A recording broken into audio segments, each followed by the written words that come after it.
नमस्कार दोस्तों। Weekly current affairs की जो सीरीज हमने शुरू की है उसका ये नेक्स्ट वीक वीडियो है। आज हम बात करेंगे 16 नवंबर से 22 नवंबर के बीच जो भी घटनाएं हुई हैं उनके बारे में।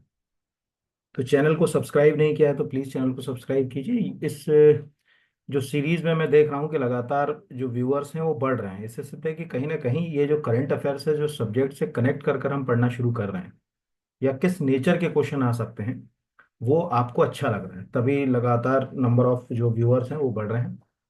और कमेंट बॉक्स में कमेंट्स भी कीजिए अगर आपको कुछ अच्छा लगता है, कुछ अमेंड करना है इन करंट अफेयर्स के वीडियो में या कुछ और चाहते हैं तो वो भी आप मैसेज जो है वो कमेंट बॉक्स में कर सकते हैं। चलिए तो शुरू करते हैं।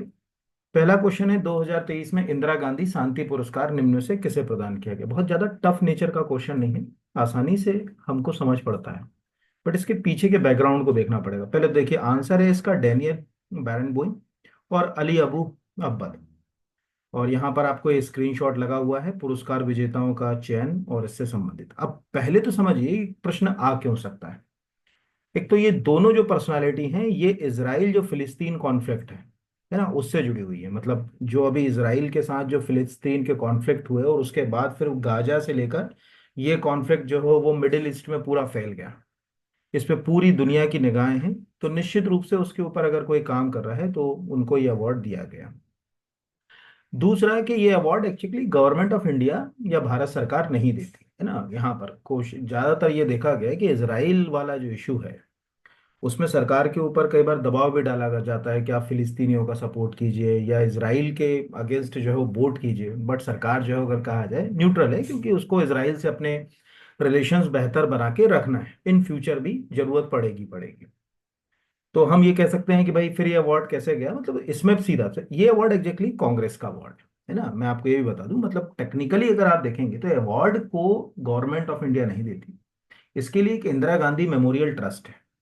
वो इंदिरा गांधी मेमोरियल ट्रस्ट 1986 से अवार्ड दे रहा है। इसकी कहानी मैं बता देता हूँ। एग्जैक्टली आपको मालूम होगा कि 1984 में 31 अक्टूबर 1984 को जब इंदिरा गांधी का असैसिनेशन हुआ, मतलब उनकी हत्या उनके घर में मतलब उनके बॉडीगार्ड्स ने की, तो निश्चित रूप से उसके बाद पूरे हिंदुस्तान में एक जो अगर कहा जाए कि एक नई तरह की समस्या ने जन्म लिया। कुछ उसको सिख कम्युनिटी के साथ होने वाले रॉयट या और भी कई नामों से हम उसको समझ सकते हैं।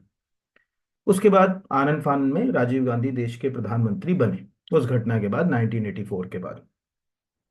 तो राजीव गांधी के शासनकाल में अब चूंकि ये कांग्रेस के ऊपर एक वो हो ही गया था, जैसे कहते हैं ना, धब्बा लगा दिया किसी ने कि भाई जो है वो इंदिरा गांधी की हत्या के बाद सिखों के साथ इतनी मारकाट हुई और जो है वो सिख विरोधी दंगे हुए दिल्ली में और हर जगह। और आज तक जो अगर कहा जाए कि वो केस जो है वो चल रहे हैं, आज भी अगर कहा जाए उसमें जो है वो सुनवाइयां होती हैं। तो फिर राजीव गांधी जब प्रधानमंत्री बने ना 1984 में, इंदिरा गांधी की हत्या के तुरंत बाद राजीव गांधी को प्रधानमंत्री बना दिया गया था। एक यूनिक क्वेश्चन है कि उस समय राजीव गांधी ना तो लोकसभा ना राज्यसभा के सदस्य थे, बट फिर भी कोई भी व्यक्ति 6 महीने तक अगर उसकी उम्र 25 साल हो चुकी है कम से कम, तो वो प्रधानमंत्री बनने की योग्यता तो रखता है कि उसके बाद वो चाहे जहां से कॉन्स्टिट्यूटेंसी से जीते। राजीव गांधी बन गए। उनको शायद संभवतः ये बताया गया हो कि भाई आप एक काम करिए कि कम से कम एक ऐसा अवार्ड शुरू करिए जो इंटरनेशनल पीस को बढ़ावा दे। तब हमने जो है अगर कहा जाए 1986 में इंदिरा गांधी मेमोरियल ट्रस्ट जो है वो खड़ा किया और उससे ये अवार्ड शुरू हुआ। आज इसमें 25 लाख रुपए की अवार्ड मनी जो है वो दी जाती है। मोस्टली अवार्ड उन लोगों को दिया जाता है जिनका कहीं ना कहीं डायरेक्ट या इनडायरेक्ट किसी ऐसी घटना से या ऐसे विषय से सरोकार है जो इंटरनेशनल पीस या पीस के ऊपर काम कर रहा है। जरूरी नहीं कि बिल्कुल आप सोचो कि बिल्कुल शांति के लिए कोई युद्ध हो रहा है तो उसी में शांति के लिए अवार्ड मिले, बट लिंक अगर कोई कर सकता है तो उसको भी। जैसे ऐसे समझ लीजिए, आपने सुना होगा ना, भारत में हरित क्रांति लाने वाले जो वैज्ञानिक थे कौन थे? M S Swaminathan. अब एम एस स्वामीनाथन को भी इंदिरा गांधी ये पीस अवार्ड मिला हुआ है। बट उन्होंने क्या किया, एम एस स्वामीनाथन ने दुनिया को भूख से, मतलब भारत को भूख से बाहर निकालने में उनका बड़ा जो है अगर कहा जाए योगदान है। ना वो ग्रीन रेवोल्यूशन ना लाते, ना हम जो है वो ग्रेन के प्रोडक्शन में यानी अनाज के उत्पादन में आत्मनिर्भर होते, ना उससे जुड़ी हुई जो अगर कहा जाए समस्याएं जन्म लेती। क्योंकि एक जमाने में तो भारत में फूड शेल्टर क्लॉथ ही जो है वो मुद्दे थे। तो ऐसे ही आपको याद रखना है। मुझे लगता है कि आपको 3 तरह के क्वेश्चंस पूछे जा सकते हैं। नंबर 1, पहला जो है वो ये पूछा जा सकता है कि भाई ये कब से शुरू हुआ, तो 1986 से।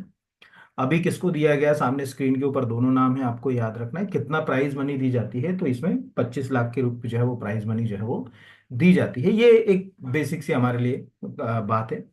इसमें एक चीज और जो है वो याद रखना है कि ये जो अबू जो है वो अब्बाद है, ये एग्जैक्टली फिलिस्तीन के ही है ना। मतलब ये फिलिस्तीन के ही सिटीजन है, और फिलिस्तीन में जो इसराइल से जो कॉन्फ्लिक्ट हो रहा है उसमें एज ए अगर कहा जाए कि उसमें कैसे शांति स्थापित हो सके, उसके लिए जो है वो ये काम कर रहे हैं। उसी के ऊपर इनका मतलब मेन जो है वो उद्देश्य है। लेकिन जो डैनियल बैरन बोइन है ना, ये अर्जेंटीनियन है।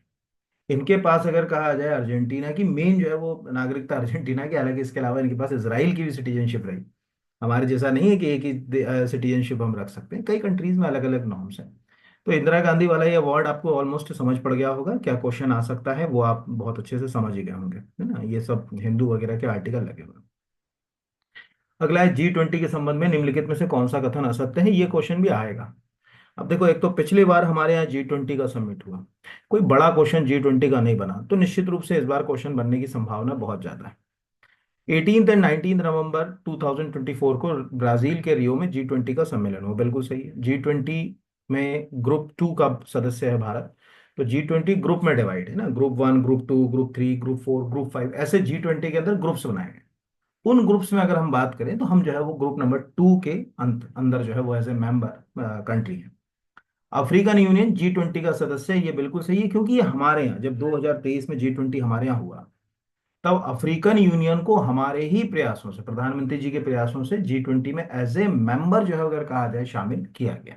यहाँ पर अफ्रीकन यूनियन के और यूरोपियन यूनियन के G20 में सदस्य बनने के बाद सदस्यों की संख्या 22 हो गई। अब एक्चुअल क्या है, G20 लोगों को याद तो रहता है, बच्चों को भी, स्टूडेंट्स को भी, कि G20 है, तो लगता है कि 20 देश है। नहीं, उसमें क्या था कि जो G20 था उसके अंदर टेक्निकली 19 कंट्रीज थी, और यूरोपियन यूनियन उसके अंदर जो है वैसे मेंबर कंट्री शामिल किया गया।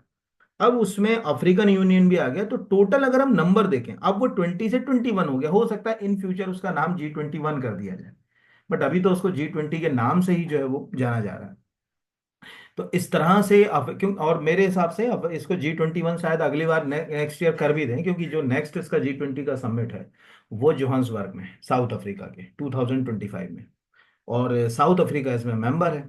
तो मतलब सीधे मेंबर नहीं, मतलब ऐसे समझ लें कि यूरोप जो अफ्रीकन यूनियन है उसके साथ भी साउथ अफ्रीका जुड़ा हुआ है। तो वो सोचेगा कि यार अफ्रीकन यूनियन को अलग पहचान दिलाना है, मैंने कहा G21 कराओ। ये हो सकता है, तो अभी तो अपने को याद नहीं रखना, बट टेक्निकली इतना आपको याद रखना है। अब इस वाले समिट के अंदर 3 चीजें हैं। नंबर 1 कि एक तो आपको ये दिख रहा है स्क्रीन के ऊपर, तो ऑलमोस्ट ऑलमोस्ट जो है वो अगर कहा जाए कि प्रधानमंत्री जी जिन नेताओं के साथ काफी सोशल मीडिया पर अगर चर्चा में रहे, उनको जैसे लिखा ना कि G20 समिट में ब्राजील में इटली की प्रधानमंत्री मेलोनी से मिले प्रधानमंत्री एक्स पर की शेयर। पिछली बार भी आपको याद होगा कि एक सेल्फी के साथ ये फोटो चर्चा में था। तो हो सकता है कि आपको ये क्वेश्चन पूछ ले कि जॉर्जिया मेलोनी का संबंध जो है वो किस देश से है।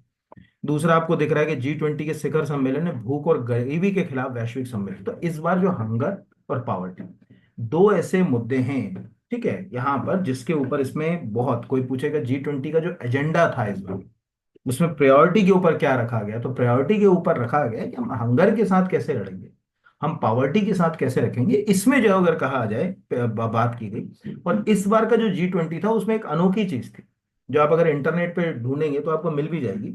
वो था G20 सोशल। ये जो G20 का समिट हुआ ब्राजील में, इसमें वहां जो मतलब ब्राजील ने क्या करा, एक इनिशिएटिव चलाया कि भाई जो लोकल हमारी कम्युनिटी है यानी ब्राजील के लोग हैं वो भी बताएं कि और हम क्या करें। जो हमारी सिविल सोसाइटी है वो आए, हमारे एनजीओ हैं वो आए, वो बताएं हम लोग और क्या कर सकते हैं। तो उसको कहा गया नाम G20 सोशल। अगर आप एक सिंपल यहाँ इंटरनेट पर जाकर कीवर्ड टाइप करें G20 सोशल, ये तो आपको ऑटोमेटिकली ये देखिए G20 ब्राजील 2024 का लिंक आएगा। और इसमें जो है वो अगर कहा जाए ये मतलब एक नया इनिशिएटिव मान लो आप, सोशल नाम से। तो ये आपको दिख रहा होगा इनिशिएटिव, तो ये लिखा ना कि one of the Brazil federal government hallmark the administration of presidency of Lula, और बाकी तो जो है वो नीचे लिखा हुआ है, वो हमारे काम का नहीं है। बट इसमें ये चीज जो है वो अगर कहा जाए, नई चीज इन्होंने इनिशिएटिव करी, तो the G20 social goal to increase the participation of non governmental जो है वो स्टेक होल्डर्स जो एनजीओ हैं और अदर इंस्टीट्यूशंस हैं वो भी आए, क्योंकि उनके बिना तो सोसाइटी चल नहीं सकती ना, उनका सबका एक कंट्रीब्यूशन है। मुझे लगता है कि शायद ये एक नई चीज जो है वो उसमें जुड़ी गई।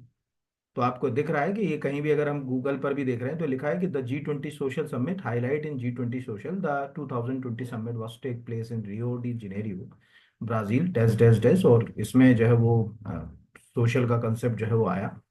ये वाला क्वेश्चन भी आपसे पंच हो सकता है। तो आप कम से कम G20 में नंबर ऑफ मेंबर कंट्रीज कौन है तो वो आपको पता होना चाहिए। ऐसे सभी देश जो G20 में मेंबर नहीं है लेकिन चर्चित हैं, मतलब उनको जो है अगर कहा जाए स्पेशली बुलाया जाता है, जस्ट लाइक अगर अपन बात करें इजिप्ट।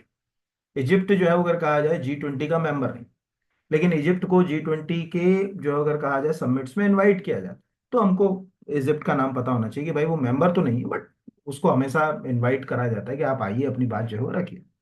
बस ऐसे आपको याद रखना है, बाकी और कुछ मुझे नहीं लगता कि कुछ और क्वेश्चन पंच होगा।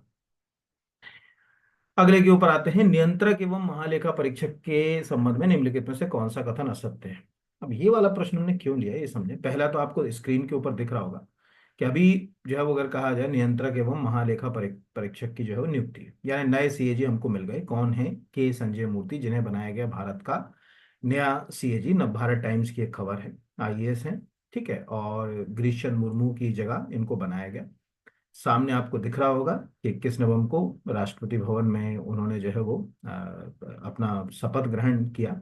राष्ट्रपति जी ने उन्हें शपथ ग्रहण कराई। तो अब क्या होता है, हमेशा याद रखिएगा, करंट अफेयर्स का मतलब समझना जरूरी है कि करंट अफेयर्स का ये मतलब नहीं कि करंट में उन्होंने कहा साहब सीएजी अपॉइंट हो गए फलाने, बस इतना कर ले, नहीं। आप करंट अफेयर्स को अपने सब्जेक्ट के साथ जरूर तैयार कीजिए। इससे क्या होगा, आपको रिवीजन करने में जो है वो काफी जो है वो सहूलियत हो जाएगी, नहीं तो गड़बड़ होगा।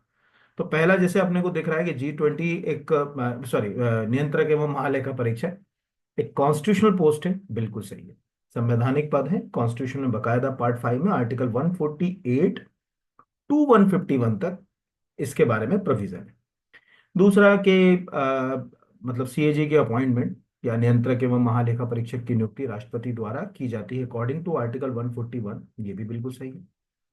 तीसरा कि वो 150 के तहत अपनी रिपोर्ट सबमिट करता है, वो गलत है। एक्चुअल देखिए समझिए, अब इसको आप 148 149 150 151 है ना, चार आर्टिकल हैं, वो चार आर्टिकल आप बच्चों की तरह याद कर सकते हैं। सबसे पहला कि हमने 148 के तहत अपॉइंटमेंट करी सीएजी की ना, सीएजी की अपॉइंटमेंट कर दी किसने? राष्ट्रपति ने। अब 148 हो गया।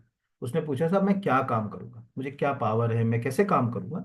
तो राष्ट्रपति ने कहा कि ठीक है भाई, 149 में हमने ये कह दिया कि क्या काम होंगे, क्या पावर्स होंगी, वर्क्स एंड पावर्स जो है उसमें दे दी।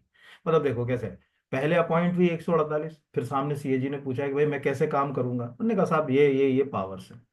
फिर उसके बाद उसने प्रश्न किया कि यार ये जो तुम कह रहे हो कि ये अकाउंट्स वगैरह के ऑडिट करना है, कोई पैटर्न है क्या, कैसे करूंगा, मतलब कोई एक तो पैटर्न होगा ना कि जिसके आधार पर करूँ। तो अरे ठीक है, 150 उन्होंने कह दिया कि जो उसका ऑडिट का जो प्रारूप होगा, जिस पैटर्न पे हमको ऑडिट कराना, वो जानकारी हमने लिख दी भाई, इसी से इसी के आधार पर काम करो, आप अपने मन से उठा के कुछ भी मत कर दो। उन्होंने कहा ठीक है साहब। फिर उसने कहा कि अब ये मैंने कर दिया, आपने कहा था, तो अब मैं किसको दूं ये रिपोर्ट। तो उन्होंने कहा एक काम करो, एक रिपोर्ट सेंट्रल की सेंट्रल को दे दो, स्टेट की स्टेट को दे दो। तो 151 के अंदर दो अलग अलग क्लॉज है। 151(1) जो है वो सेंट्रल से संबंधित है, और 151(2) स्टेट से संबंधित। रिपोर्ट हमेशा याद रखना जी, ये क्वेश्चन सबसे ज्यादा गलत होते हैं स्टूडेंट्स के। सीएजी कभी भी अपनी रिपोर्ट जो है वो पार्लियामेंट को सबमिट नहीं करता, ध्यान रखना कभी भी। क्योंकि लोगों को लगता है कि वो पार्लियामेंट, नहीं, वो अपनी रिपोर्ट प्रेसिडेंट को देता है, या अगर स्टेट की रिपोर्ट है तो गवर्नर को देता है। गवर्नर और प्रेसिडेंट का रोल है कि वो उसको पार्लियामेंट में या स्टेट लेजिस्लेचर में रखवाए। तो फिर जब राष्ट्रपति को उसने दे दी, तो अगर कहा जाए कि फिर उसने कहा कि ठीक है भैया अब हम इस रिपोर्ट को पार्लियामेंट में रखवाएंगे या यहाँ पर रखवाएंगे, मतलब स्टेट की मतलब लेजिस्लेचर में, राज्य की जो है वो विधानसभा के अंदर, इस तरह से। और फिर उसके बाद आपको मालूम है कि पब्लिक अकाउंट कमेटी जो है वो उसको इन्वेस्टिगेट करती है, उसकी जो है वो जांच करती है, इसीलिए वो रटा हुआ होगा। कि कई बार एक प्रश्न किया जाता है कि हु अमंग द जो है वो अगर कहा था friend philosopher and guide to the public account committee, इनमें से लोक लेखा समिति का मित्र मार्गदर्शक जो है वो किसे कहा जाता है, तो वो सीएजी को कहा जाता है। इस तरह से अगर करंट में आज अगर सीएजी कुछ करता है, ठीक है, सपोज मान के चलिए कोई सरकार के खिलाफ कोई चीज लिखता है कि भाई ये तो गलत तरीके से फंड को खर्च किया गया, वहां आपके दिमाग में तुरंत 148, 149, 150, 151 चार आर्टिकल रिवाइज होना चाहिए तुरंत, within a second, 148 appoint, फिर उसके बाद कर्तव्य, फिर पैटर्न यानी प्रारूप, और उसके बाद जो है वो रिपोर्ट। तो हम सोचेंगे एग्जाम के पहले हम खूब सारे आर्टिकल याद कर ले, कैसे करेंगे यार, ये एक चैलेंज।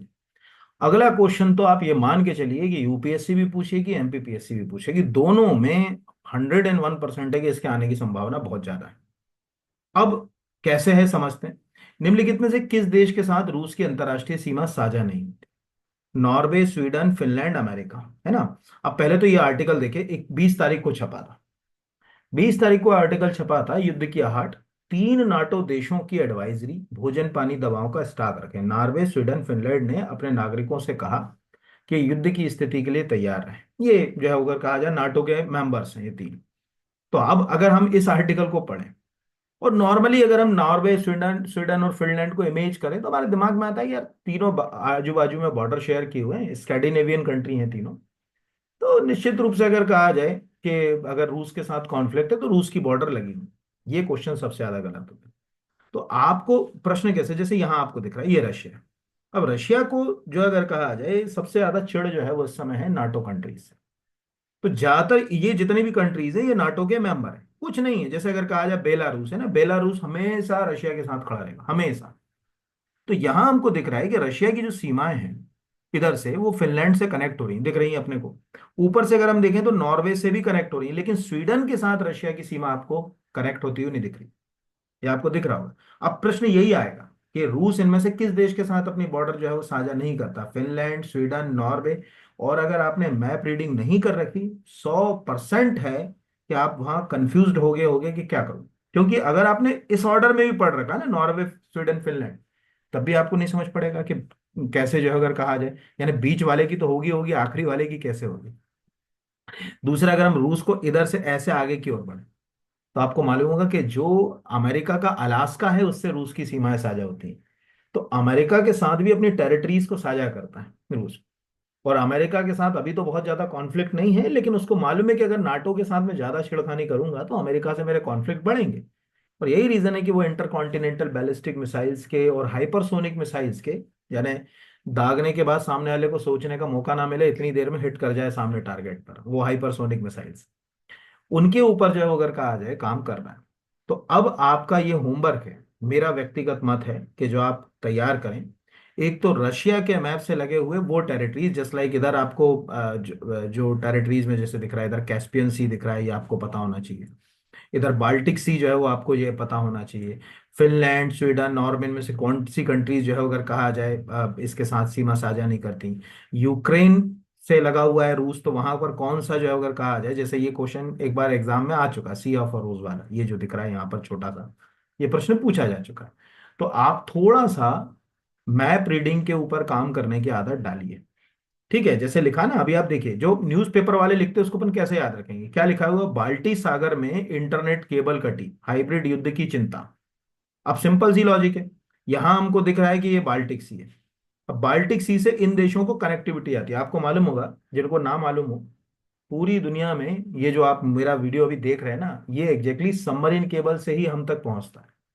तो ध्यान रखिएगा, पूरी दुनिया में इंटरनेट कनेक्टिविटी के लिए जो समुद्र के अंदर केबलों का जाल डाला गया है उनको अपन सबमरीन केबल्स कहते हैं। ये बड़ा घना हुआ जाल होता है। ये मैं एक फोटो दिखाता हूं आपको सबमरीन केबल्स का, सबमरीन केबल नेटवर्क। तो ये आपको ये दिख रहा होगा स्क्रीन पर, देखिए ये समुद्र के अंदर इस तरह से ये केबलें डली दिख रही हैं। ये जो अगर कहा जाए इन केबलों से पूरी दुनिया कनेक्ट है। भारत में भी जो अगर कहा जाए इनसे कनेक्टिविटी, अभी आप अगर पुराना थोड़ा न्यूज़पेपर पढ़ेंगे तो अंडमान निकोबार को भी कनेक्ट किया सरकार ने। तो ये आपको यहाँ पर, तो ये अगर उसने कार्ड दी, मतलब सीधी सी बात है कि वो अब आगे की ओर बढ़ रहा। हाइब्रिड का मतलब है कि वो जमीन पे तो लड़ाई लड़ेगा लेकिन साइबर वॉरफेयर भी करेगा, इंटरनेट का उपयोग भी करेगा, टेक्नोलॉजी से भी किसी देश को कमजोर करने की कोशिश करेगा। तो ये जो आजकल जो नेचर हो गया ना एग्जाम का, वो वन लाइन फैक्ट से बाहर निकल गया।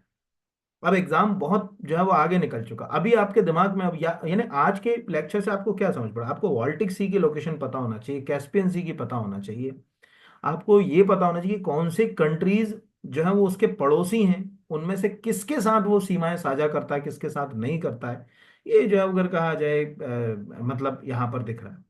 तो ये जैसे यहाँ पूरा लिखा हुआ है, नाटो के संस्थापक देशों में एक नॉर्वे की 195 किलोमीटर की सीमा रूस से जुड़ी हुई है।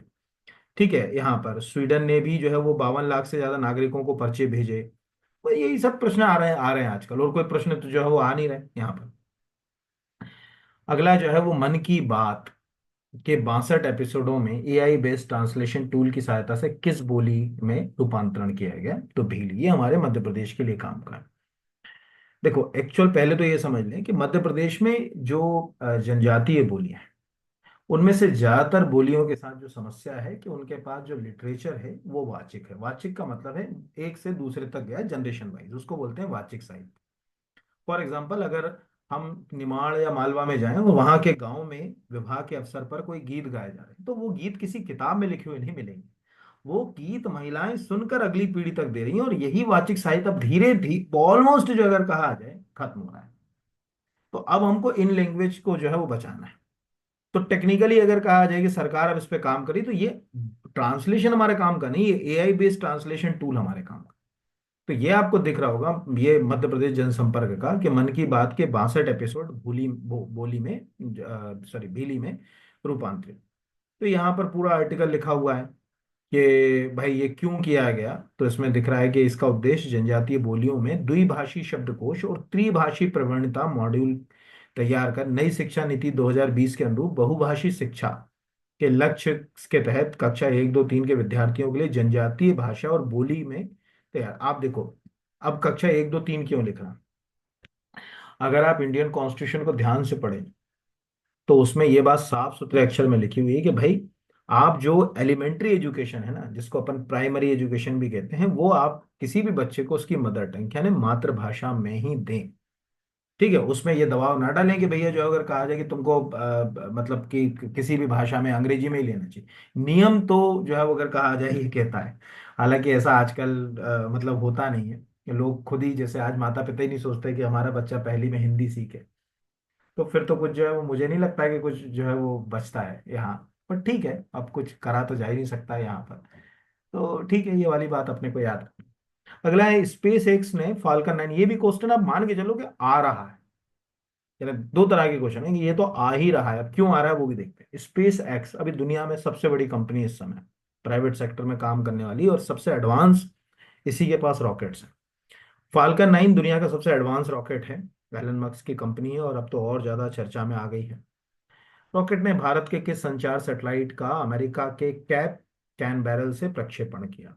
और इसमें 3 प्रश्न है। पहला कि ये कहाँ से लॉन्च हुआ, तो ये भारत से लॉन्च नहीं हुआ, ये कैप कैनबेरल से जो है वो लॉन्च हुआ अमेरिका में।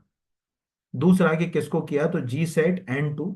हो सकता है कि आपको एग्जाम में GSAT-N2 वर्ड आ जाए या GSAT-20 आ जाए, दोनों में से कोई भी वर्ड वो पूछ सकता है। अब इसके पीछे की कहानी समझिए। देखो आज इंडिया, एक तो ये पहले तो आप समझिए कि इसरो ने पहली बार, ठीक है, मतलब यहाँ पर आप कहीं किसी भी आर्टिकल में देखेंगे तो ये लिखा हुआ है, मस्क के रॉकेट से लॉन्च इसरो का सैटेलाइट कक्षा में स्थापित।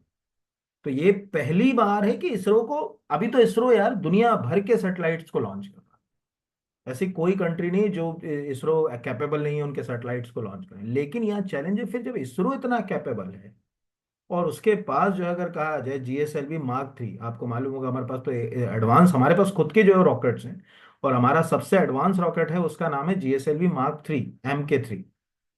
फिर ऐसी क्या जरूरत पड़ गई, तो एग्जैक्टली हमारे जो रॉकेट्स हैं ना उनकी कैपेबिलिटी तो अच्छी है, बट उनकी जो पेलोड क्षमता है, मतलब जितना वो वजन उठा सकते हैं वो कम है। तो यहाँ लिखा ना कि भारत का अपना रॉकेट द बाहुबली या लॉन्च व्हीकल Mark 3 अधिकतम 41 किलोग्राम तक सैटेलाइट को ले जाने में सक्षम है, जबकि GSAT-N2 का वजन 47 किलोग्राम, 47 निकल गया, 4700 किलोग्राम। तो एक्चुअल यहाँ 3 4 चीजें। पहला, आपको ये बात यहाँ पर क्लियर हो गई कि हमारे पास जो सबसे एडवांस जो रॉकेट है उसका नाम है GSLV, जो अगर कहा जाए Mark 3, है ना, जैसे दा बाहुबली के नाम से भी जाना जाता है। बट उसकी कैपेसिटी कितनी है, लगभग 4100 4200 kg तक उठा सकता है, मोटा मोटा माने। एग्जैक्टली ये कैपेसिटी भी अलग अलग होती है, लो अर्थ ऑर्बिट में अलग होती है, मिडिल अर्थ ऑर्बिट में अलग होती है, और जियो स्टेशनरी ऑर्बिट में अलग होती है। 3 ऑर्बिट होती हैं, कक्षाएं, जहां हम सैटेलाइट्स को मतलब अगर कहा जाए पहुंचाते हैं। सबसे पहली एलईओ कहलाती, दूसरी एमईओ कहलाती, तीसरी जीईओ कहलाती। जीईओ तक ये वजन नहीं ले आ सकता ज्यादा, है ना, क्योंकि जीईओ होती है 35,786, मोटा मोटा माने तो 36,000 किलोमीटर की ऊंचाई पर, वहां तक इसके लिए सक्षम नहीं है। तो इसीलिए हमने फाल्कन का जो है वो इस्तेमाल किया।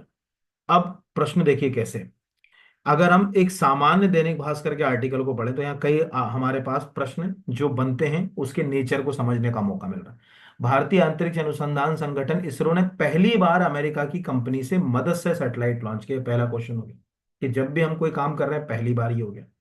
दूसरा कि हमारे पास भी लॉन्च व्हीकल है लेकिन क्षमता हमारी कम है, तो उस पे। तीसरा कि इससे इनडायरेक्ट ये साफ है कि इन फ्यूचर इंडिया जो है वो अपने जो मतलब रॉकेट्स हैं उनकी जो पेलोड क्षमता है या कैपेसिटी है उसको धीरे धीरे क्या करेगा, बढ़ाएगा, और जो फॉरेन के ऊपर जो डिपेंडेंसी है उसको कम करेगा। और कहाँ से लॉन्च हुआ ये भी एक प्रश्न जो है वो आपसे पूछा जा सकता है। तो internet connectivity, high speed broadband connectivity, audio video transmission बेहतर हो, इन सब के लिए जो है वो ये काम करता है।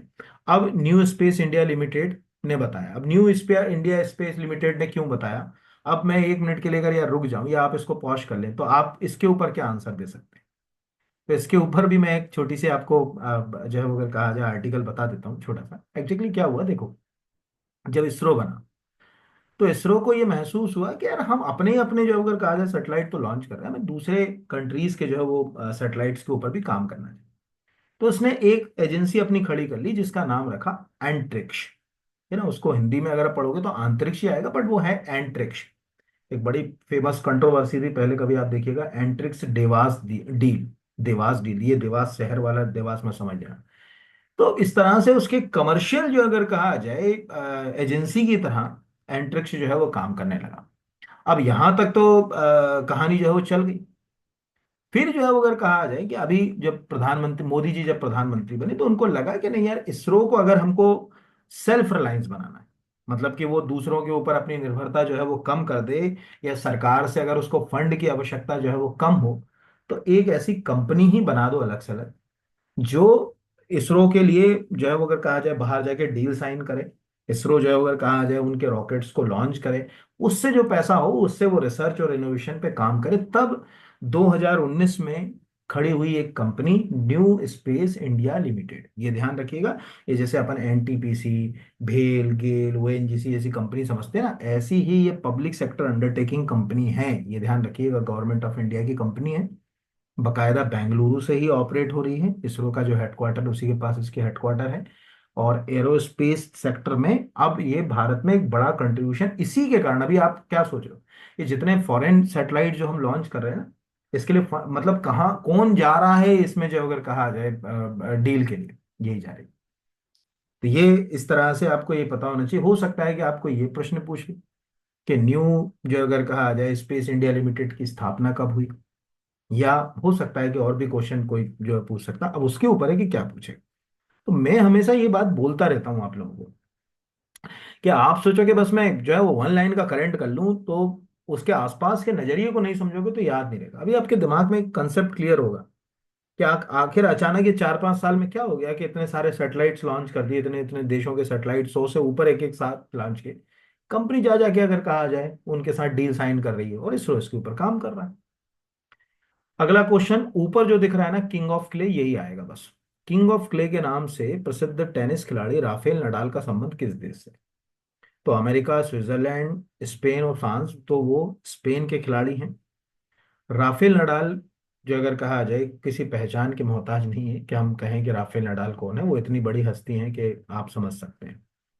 प्रश्न दिख रहा है कि चूंकि वो स्पेन से है, नीचे लिखा भी हुआ है, न्यूयॉर्क टाइम्स की एक आर्टिकल दैनिक भास्कर ने लगाई है कि स्पेन के 38 वर्षीय टेनिस खिलाड़ी राफेल नडाल के 23 साल के पेशेवर करियर का अंत।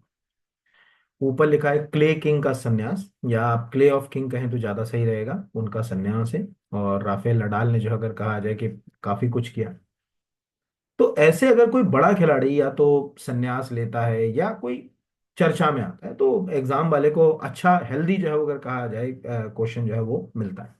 जैसे हो सकता है कि कोई आड़ा टेढ़ा पेपर सेटर हो तो वो ये पूछ ले कि भाई राफेल नदाल ने जो है वो पहला ग्रैंड स्लैम खिताब, ये लिखा कि 2005 में 19 वर्षीय नडाल ने सेमीफाइनल में फेडरल को हराया।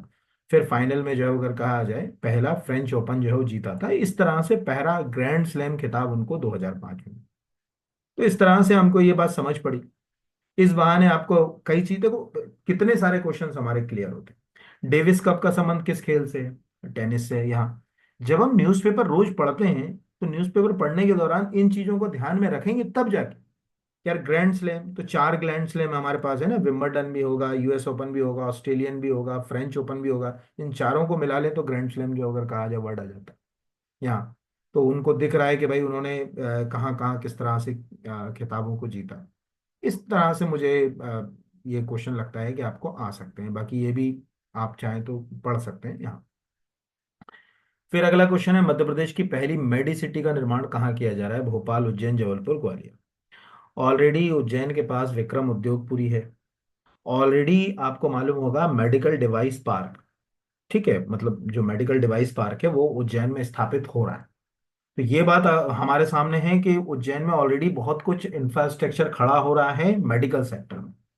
उसी दिशा में अब ये नया कदम आपको दिख रहा होगा, आधुनिक स्वास्थ्य सुविधाओं के समग्र विकास का बड़ा कदम।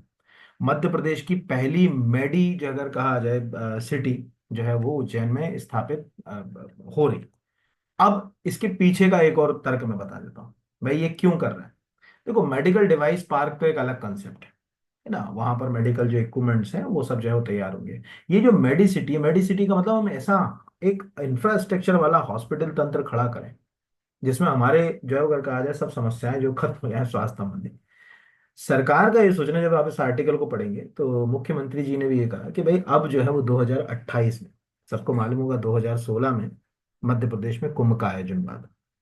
और अगर आप अपनी ईमानदारी से तैयारी करते रहें और 2025 का एमपीपीएससी आपने क्वालिफाई कर लिया तो मैं आपको ये मान सकता हूँ कि शायद आप में से कोई उस कुंभ मेले के आयोजन में जो एडमिनिस्ट्रेटिव सेटअप हो उसमें अपनी रोल प्ले कर रहा होगा। हो सकता है कि आप में से कोई नायब तहसीलदार के रूप में प्ले कर रहा हो सकता है कि कोई एसडीएम के रूप में प्ले कर रहा हो, या हो सकता है कि कोई नगर पालिका अधिकारी के रूप में भी वहां रोल प्ले कर रहा हो। इन सब पदों पर आप चयनित हो सकते हो।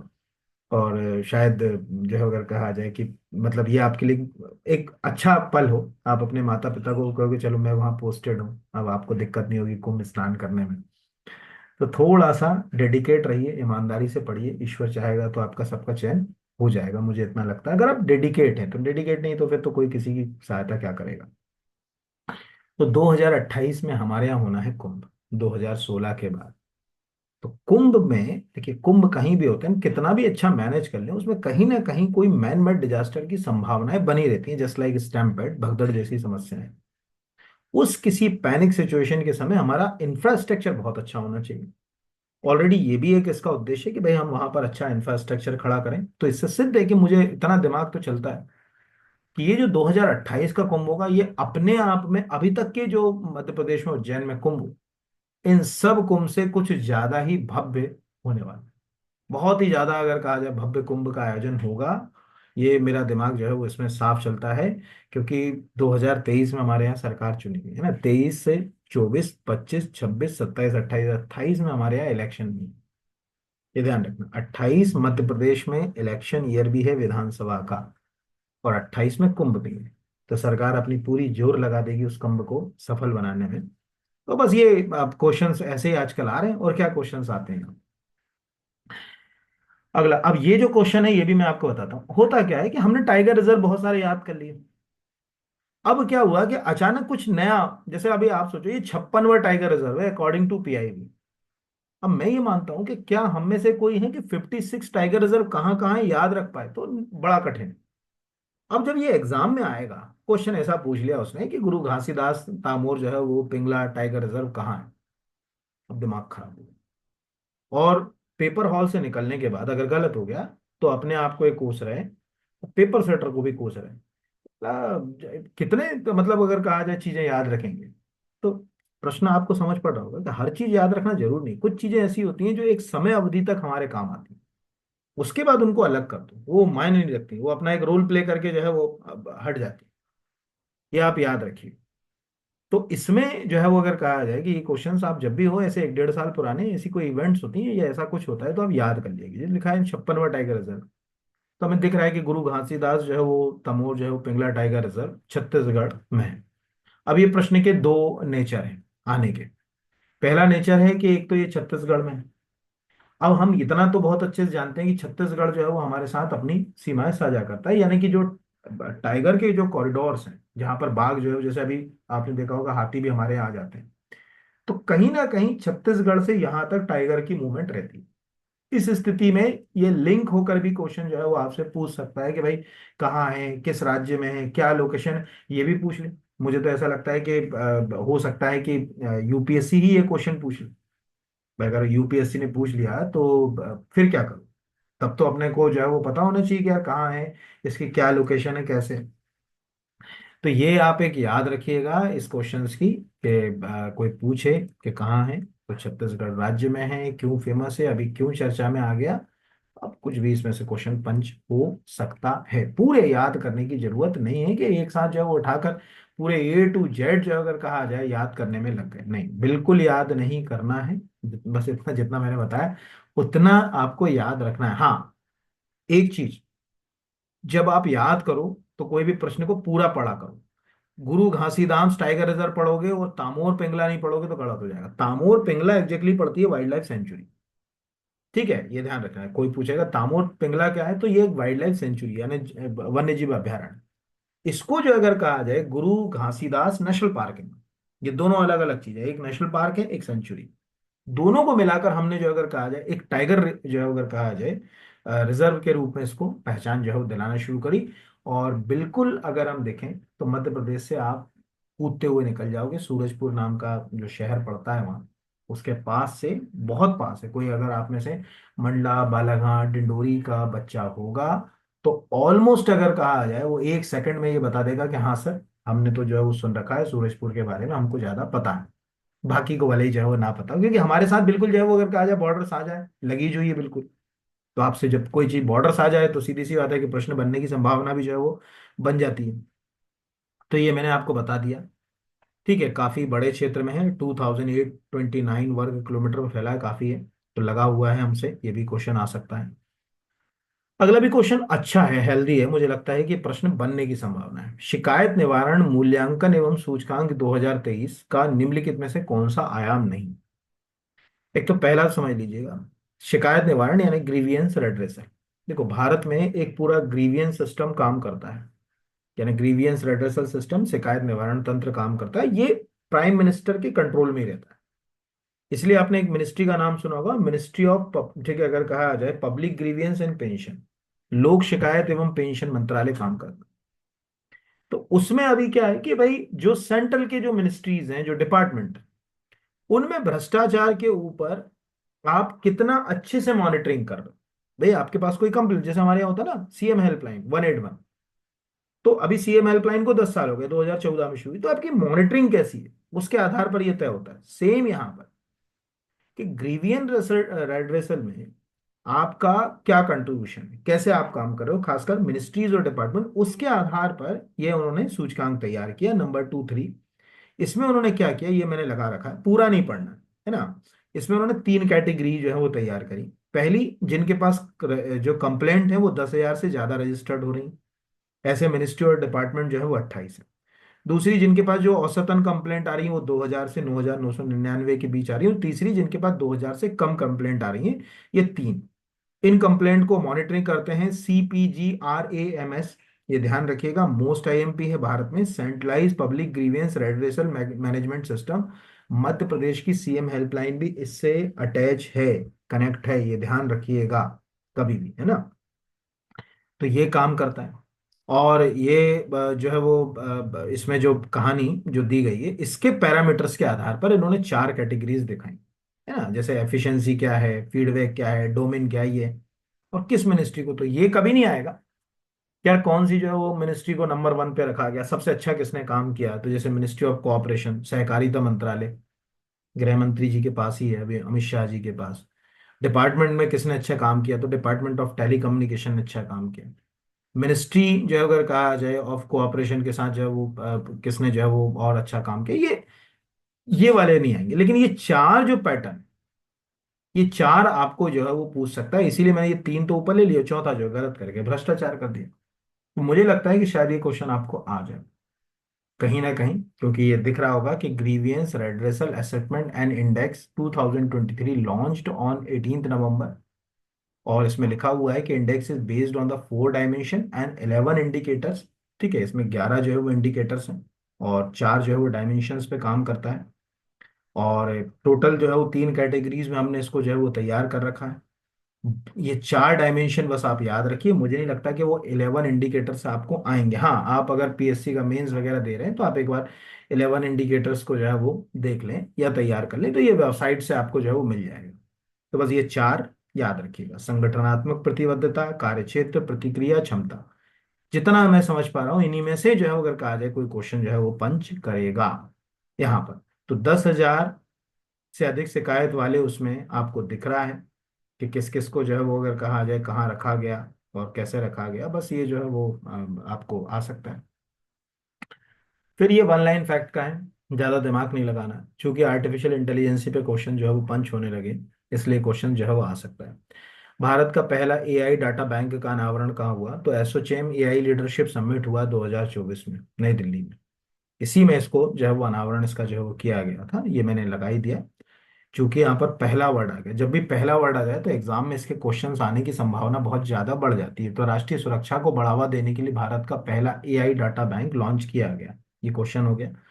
या नीचे आपको जो है वो पूरा आर्टिकल लगा हुआ है पीआईबी का। ठीक है, यहाँ पर आपको ये दिख रहा है कि artificial intelligence is essential tool but the most of optimal. बाकी तो हम आप क्या पढ़ें, उसको पूरा पढ़ने की जरूरत नहीं।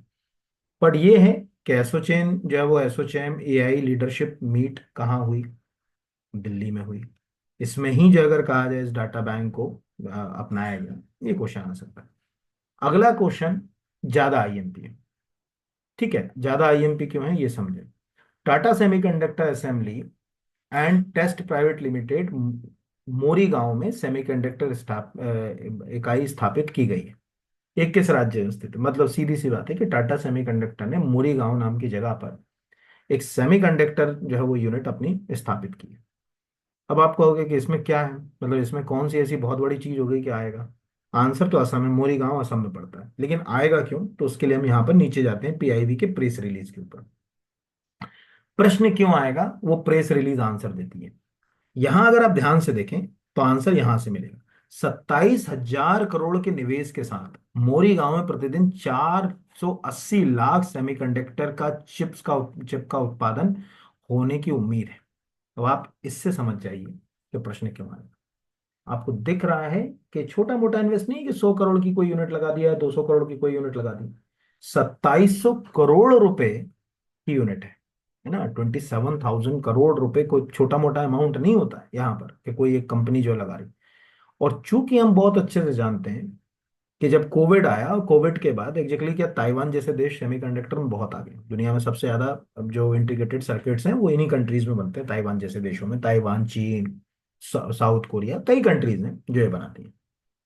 और आज छोटे से मोबाइल से लेकर आपके रिमोट कंट्रोल तक, कार, बाइक, हर एक चीज में आपको इंटीग्रेटेड सर्किट की जरूरत पड़ती है। इसलिए कोई भी इलेक्ट्रॉनिक आर्टिकल खराब होता है तो जो मैकेनिक होता है ना, जो सुधारता है जो है उसका पहला आंसर होता है भैया इसकी आईसी उड़ गई। मतलब उसको एक कॉमन वर्ड मिल गया, आईसी, इंटीग्रेटेड सर्किट।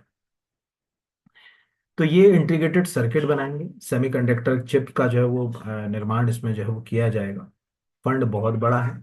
आज सेमीकंडक्टर इंडस्ट्रीज का उपयोग, मतलब इन सेमीकंडक्टर का automobile industry, electrical industry, telecom, ठीक है, कंज्यूमर जो इलेक्ट्रॉनिक आर्टिकल्स हैं, हर एक सेक्टर में किया जा रहा है। तो आपको जो है वो मतलब ये आ जाए तो आप याद रखिएगा। तो अब क्या पूछेगा वो देखने की बात है। मतलब देखो, इसको समझना, प्रश्न आ क्यों रहा है ये नेचर समझ पड़ा ना कि यार ये अमाउंट ने प्रश्न के आने की संभावना को जगह दे दी। अमाउंट नहीं होता तो प्रश्न के आने की संभावना नहीं होती। अगला है डॉक्टर हरे कृष्ण मेहताब की 125वीं जयंती समारोह का उद्घाटन 21 नवंबर 2024 को किया गया। वे किस राज्य के मुख्यमंत्री थे? अब ये भी क्वेश्चन आएगा। तो टेक्निकली अगर कहा जाए वो उड़ीसा के। अब हम पहले देखें कि क्यों है। एक तो देखो, पहला तो 125 साल किसी व्यक्ति से जुड़े हुए हो जाए तो प्रश्न बनने की संभावना ज्यादा।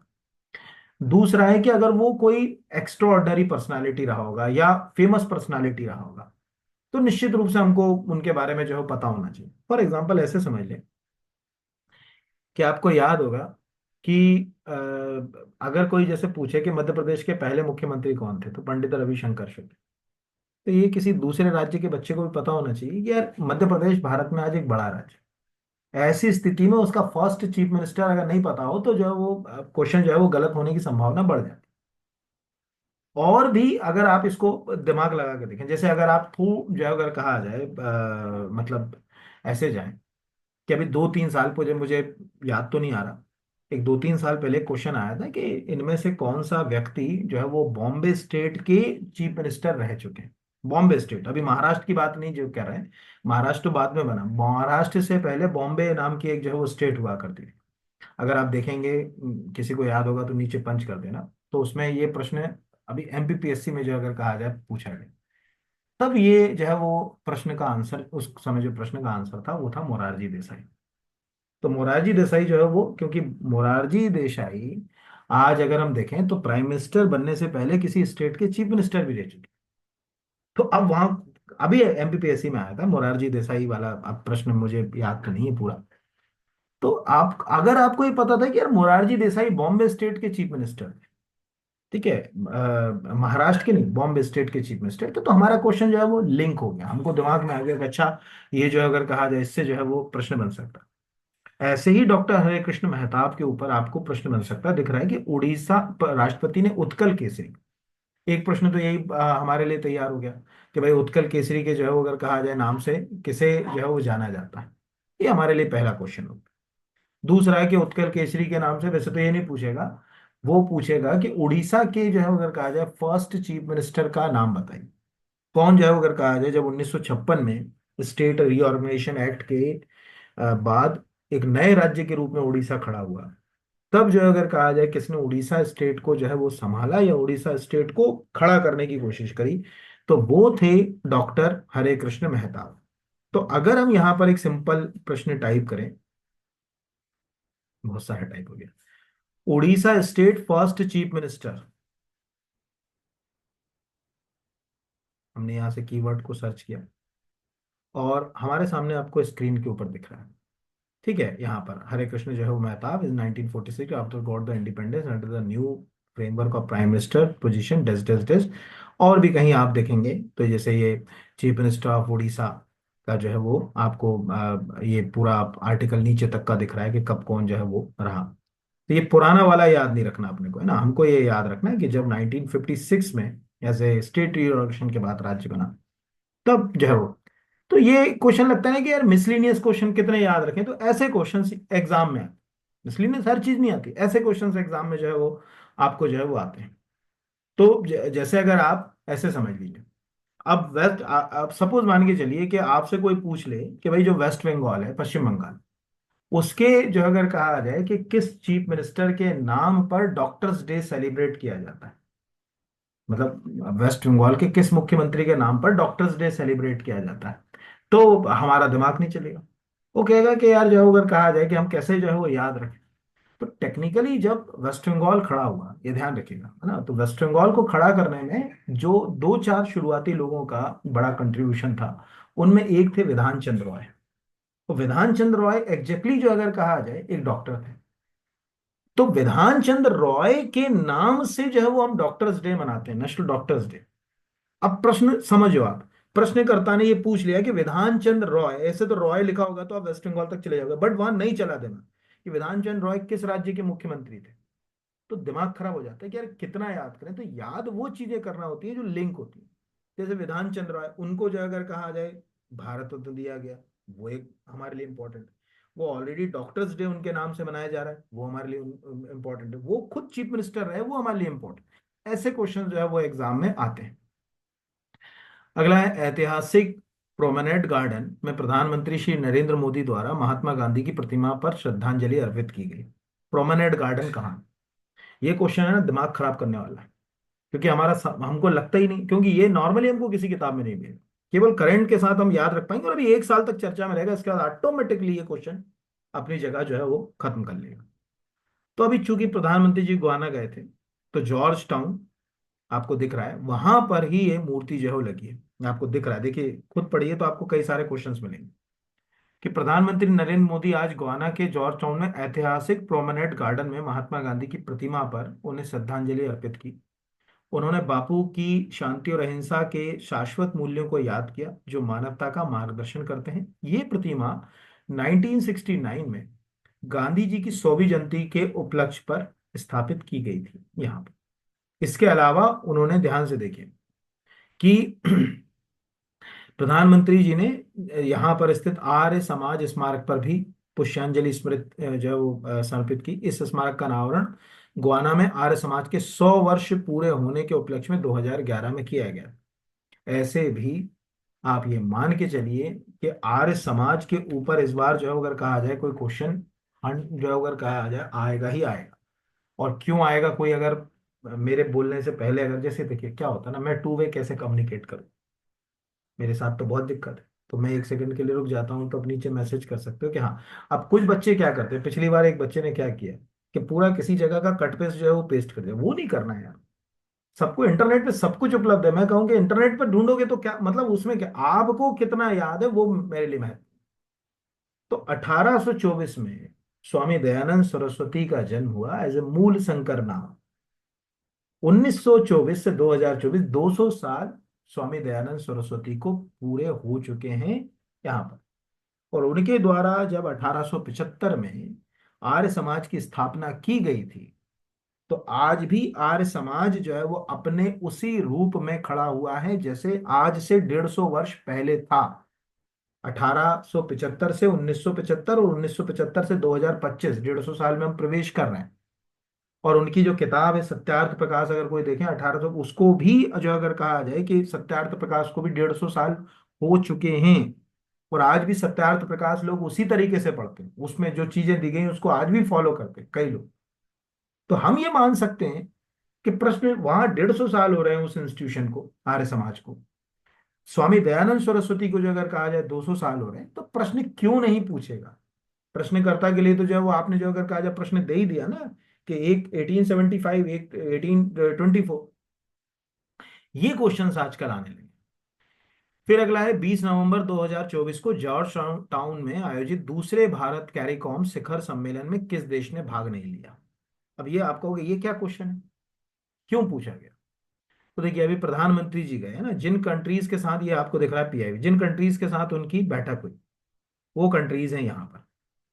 अब ये कंट्रीज क्यों इंपॉर्टेंट है, एक तो कैरिकॉम का मतलब है कैरेबियन कंट्री, है ना, कैरिकॉम कैरेबियन कंट्री के लिए अपन वर्ड यूज कर रहे हैं।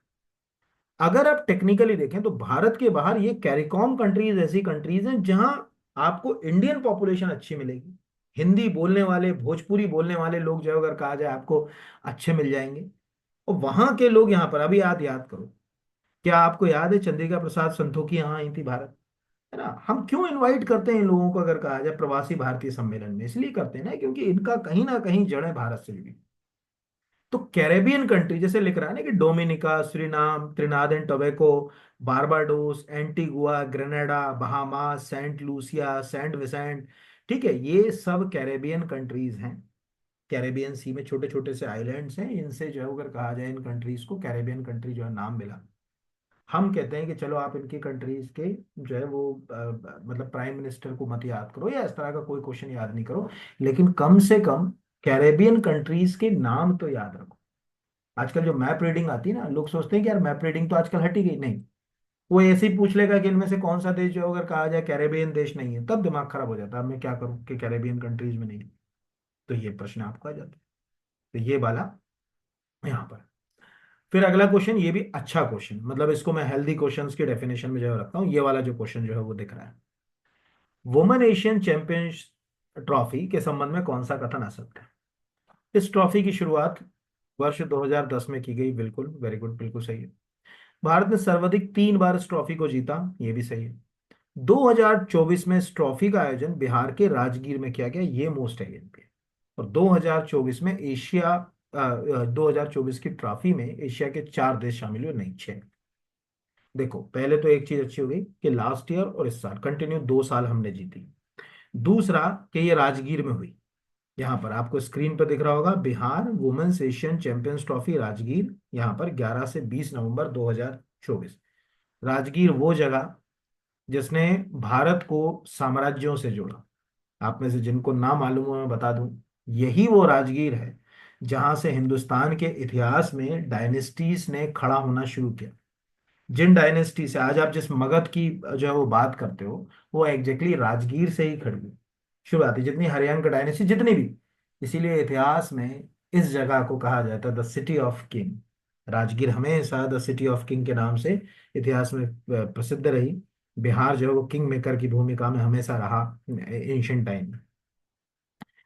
तो India versus China women's trophy आपको दिख रहा है, और इंडिया ने चाइना को हराया और ये ट्रॉफी दी।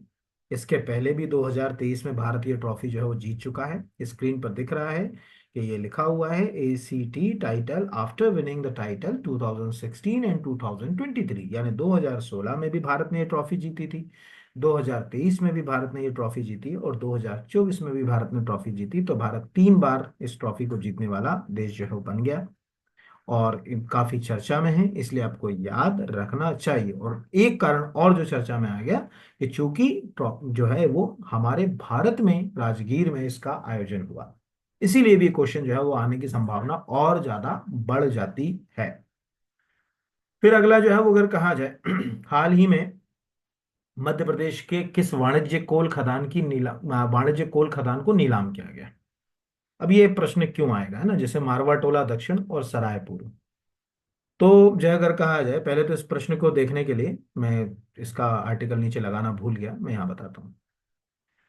भारत की 5 वाणिज्य कोल खदानों की नीलामी,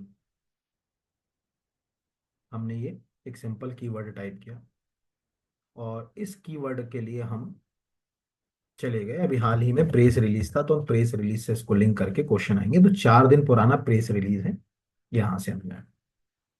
अब आपको दिख रहा है कि ये जो कोल मंत्रालय जो है वो अगर कहा जाए कि एक सेकेंड, ये यही होगा कहीं 4-5 इसमें, या तो हम कोल कोल माइन से जो है वो उसको जोड़ कर देखें तो उसमें मिल जाएगा। चलो ना भी मिले तो अभी 5 कोल माइंस जो अगर कहा जाए कि इसमें जो है वो नीलाम की गई, और इन 5 कोल माइंस में से 2 कोल माइंस मध्य प्रदेश की थी। अभी कहीं मैं ढूंढ के दिखा दूंगा, मेरे पास सेव भी है वैसे, पर वो इसमें नीचे लगाना भूल गया, मैं केवल ये वाला पोस्टर में लगा पाया। तो ये जो 5 कोल माइंस थी, इनमें से 2 मध्य प्रदेश में, एक जो है वो है मारवा टोला। अब ये मारवा टोला के ऑफिशियली जो है वो एक मुझे पीडीएफ मिला था, उससे मिल लिया। अब प्रश्न आते कैसे हैं ये समझो। आपसे पूछेगा मारवा टोला साउथ कोल ब्लॉक किस राज्य में। अब आप कहोगे मेरे पास तो इतना सारा मटेरियल है, मैंने तो इतनी सारी कोल माइंस पढ़ रखी हैं, बट ये एग्जाम सेटर ने कहाँ से पूछ लिया। तो एग्जाम सेटर ने यहां से पूछ लिया, क्योंकि अगर कोई चीज नेशनल लेवल पर चर्चा में आई तो प्रश्न बनने की संभावना है। तो ये आपके ज्योग्राफी वाले नॉलेज में जो है वो एड ऑन हो गया कि सोहागपुर कोल फील्ड जो है वो शहडोल डिस्ट्रिक्ट में है। सोहागपुर मध्य प्रदेश की सबसे बड़ी कोल फील्ड है। शहडोल के आसपास कोयले के अच्छे खासे डिपॉजिट है। शहडोल में ही मध्य प्रदेश का सबसे बड़ा और इंडिया का सबसे बड़ा कोल बेड मीथेन का डिपॉजिट है, जहां जो है वो रिलायंस कंपनी ने कोल बेड मीथेन का प्लांट भी लगा रखा। ये पहला हो गया। तो वहीं मारवा टोला साउथ नाम का कोल ब्लॉक है, ये आपका प्रश्न हो गया। दूसरा आपको दिख रहा है सराई ईस्ट। सराई ईस्ट नाम का कोल ब्लॉक जो है अगर कहा जाए सिंगरौली कोल फील्ड में आता है और सिंगरौली डिस्ट्रिक्ट में आता है। अब आपसे ये प्रश्न आपको समझ पड़ गया, जो सिंगरौली का बच्चा है वो तो 1 सेकंड में आ जाएगा, क्योंकि उसने सराई का नाम सुना होगा। लेकिन आपसे जो इंदौर के बच्चा जो है वो पीएससी का पेपर दे रहा है और उसको क्वेश्चन आ जाए यार सराई ईस्ट है, ये कहाँ होगी यार, हमने नाम ही नहीं सुना, ये क्वेश्चन जो है वो अगर कहा जाए आते हैं। फिर यूके, ये यूके एक साथ जोड़ लें, UK India technology future conference का आयोजन कहाँ किया गया, नई दिल्ली। 1 लाइन आप याद करना चाहो आपके ऊपर है, नहीं करना चाहो छोड़ भी दोगे तो कोई बहुत बड़ा नहीं है। क्योंकि प्रेस रिलीज में था, तो ये लिखा ना कि India and UK can collaborate the technology in the field of AI education telecommunication climate, ठीक है, मॉडलिंग एंड अदर। इसके लिए ये सबमिट हुआ था, तो इसीलिए मैंने इसको लगा दिया। बाकी तो मुझे नहीं लगता कि बहुत ज्यादा कोई क्वेश्चन इसमें आएगा। सेम जो अगर कहा जाए ये क्वेश्चन, कुछ क्वेश्चन ऐसे जो मैं लगता है कि इनके आने की संभावना 1-2% है ना, सरप्राइजिंग क्वेश्चन, तो इसलिए लगा दिया। ये लिखा है कि आसियान डिफेंस मिनिस्टर्स की मीटिंग कहाँ हुई, तो वियंतियाने में हुई। ये क्वेश्चन भी आपको आ सकता है, ये लिखा हुआ 11th डिफेंस मिनिस्टर मीटिंग। ठीक है, यहाँ पर लाओ पीडीआर जो है अगर का लाओस ही है, ये इसको लाओस ही पढ़ना। हम्म। तो वहां पर जो है वो वियंतियाने में इसका जो है वो बैठक का आयोजन हुआ। तो मुझे नहीं लगता कि और ज्यादा कोई क्वेश्चन जो है उसमें पंच होगा, आ सकता है इसमें से कोई क्वेश्चन। फिर 55वें भारतीय अंतर्राष्ट्रीय फिल्म महोत्सव में गैर फीचर फिल्म का उद्घाटन घर जैसा कुछ जो है वो नॉन फीचर फिल्म से हुआ। इसका संबंध कहाँ से?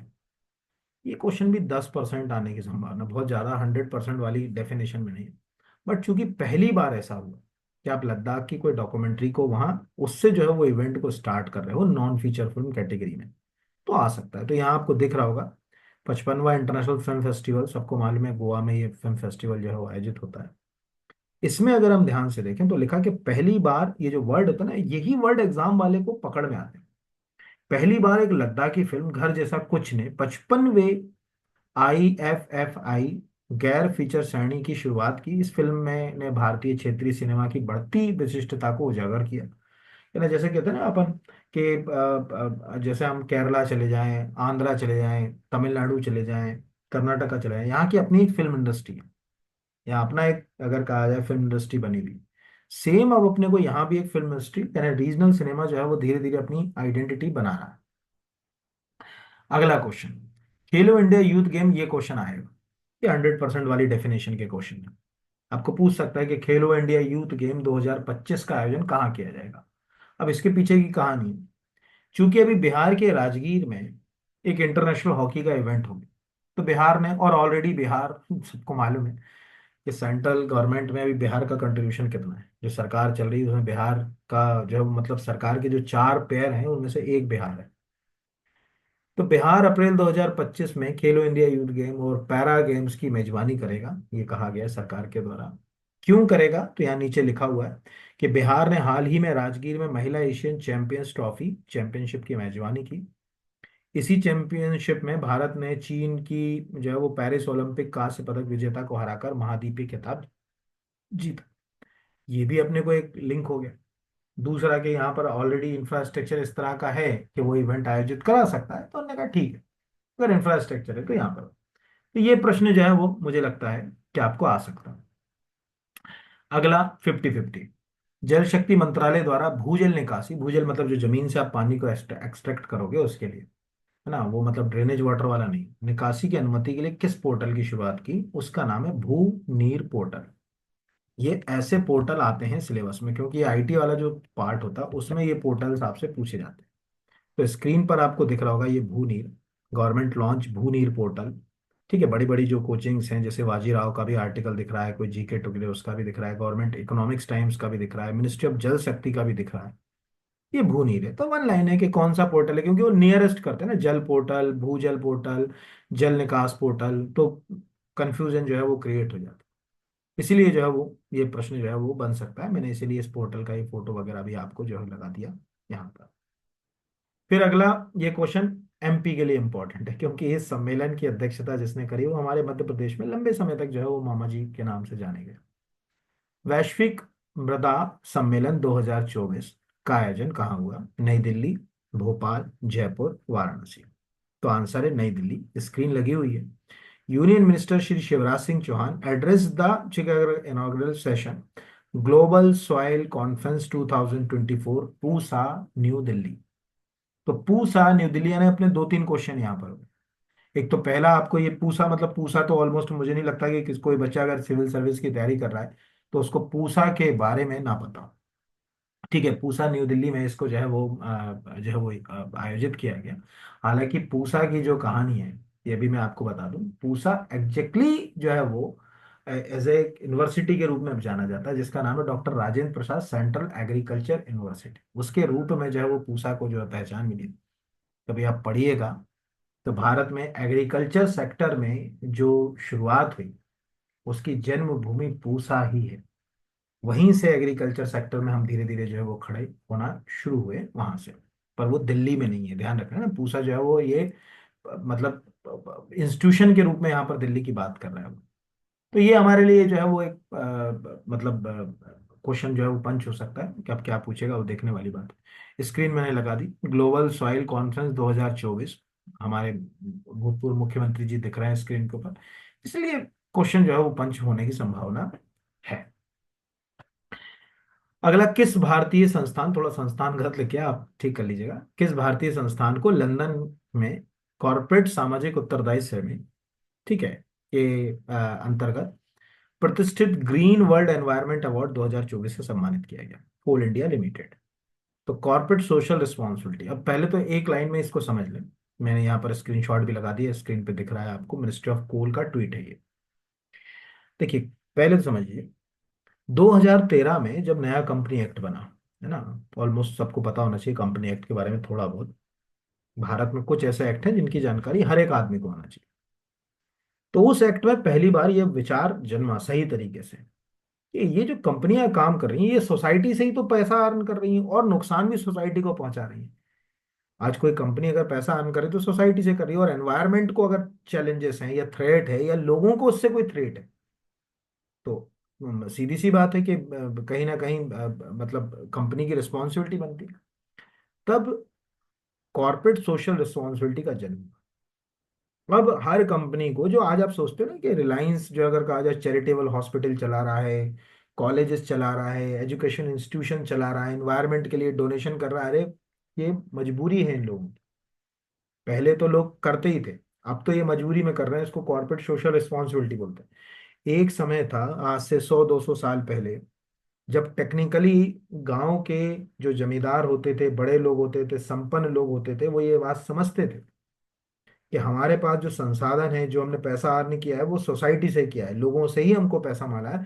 तो समाज के प्रति वो अपने दायित्वों का निर्वहन करते थे। इसीलिए आपने देखा होगा कि पहले के समय में बड़े बड़े धर्मशाला और इस तरह के इंस्टीट्यूशंस जो है वो मतलब कम्युनिटी के लिए बनाए गए, सामुदायिक भवन बनाए गए, धर्मशालाएं बनाई गई, ट्रस्ट से चलने वाले बहुत सारे स्कूल कॉलेज जो है वो बनाए गए। आज लोग इस चीज को भूल गए। अब ये चीज धीरे धीरे फिर से खड़ी करने की कोशिश की जा रही है। तो कॉर्पोरेट सोशल जो है अगर कहा जाए रिस्पॉन्सिबिलिटी, आपको समझ पड़ा होगा, उसमें एक अच्छा कंट्रीब्यूट किया इसने। इसीलिए कोल इंडिया लिमिटेड को, पिछले वीक में मैं बता चुका हूं कि कोल इंडिया लिमिटेड ऑलरेडी 50 साल अपने पूरे कर रही है। इसके पहले वाला वीडियो कोई देखेगा, ऑलरेडी इंडिया और दुनिया की सबसे बड़ी कोल प्रोडक्शन में सबसे बड़ी कंपनी है ना। कोयले का उत्पादन में हम नंबर वन नहीं है, लेकिन प्रोडक्शन में नंबर वन कंपनी हमारे पास है, कोल इंडिया लिमिटेड। ये आपको जो है वो याद रखना है, बाकी मुझे नहीं लगता कि जो है वो कोई क्वेश्चन और आएगा। अगला है, अखिल भारतीय पुलिस विज्ञान सम्मेलन का 50वां सम्मेलन कहाँ हुआ? ये प्रश्न वन लाइन का है, क्योंकि वर्ड आ रहा है 50th, तो प्रश्न आएगा। और जब पुलिस विज्ञान सम्मेलन आएगा तो तुरंत दिमाग जो है वो हैदराबाद चला जाता है, आईपीएस एकेडमी, इसीलिए थोड़ा कंफ्यूजन ना हो, गांधीनगर में हुआ। तो केंद्रीय गृह एवं सहकारिता मंत्री श्री अमित शाह ने आज गुजरात के गांधीनगर में 50वें अखिल भारतीय पुलिस विज्ञान सम्मेलन आ सकता है। अच्छा है, इसमें बताया गया है कि भाई अब क्या पुलिस कैसे जो है अगर कहा जाए विज्ञान और तकनीक का प्रयोग करके चीजों को बेहतर कर रही है। यहाँ पर जैसे लिखा ना कि 10 वर्षों में क्रिमिनल जस्टिस के सिस्टम में हम कैसे सुधार करेंगे, एआई का उपयोग कैसे करेंगे, साइबर क्राइम, घुसपैठ, ड्रोन का अवैध उपयोग, नारकोटिक, डार्क नेट, सबको मालूम है सबसे खराब है ये डार्क नेट।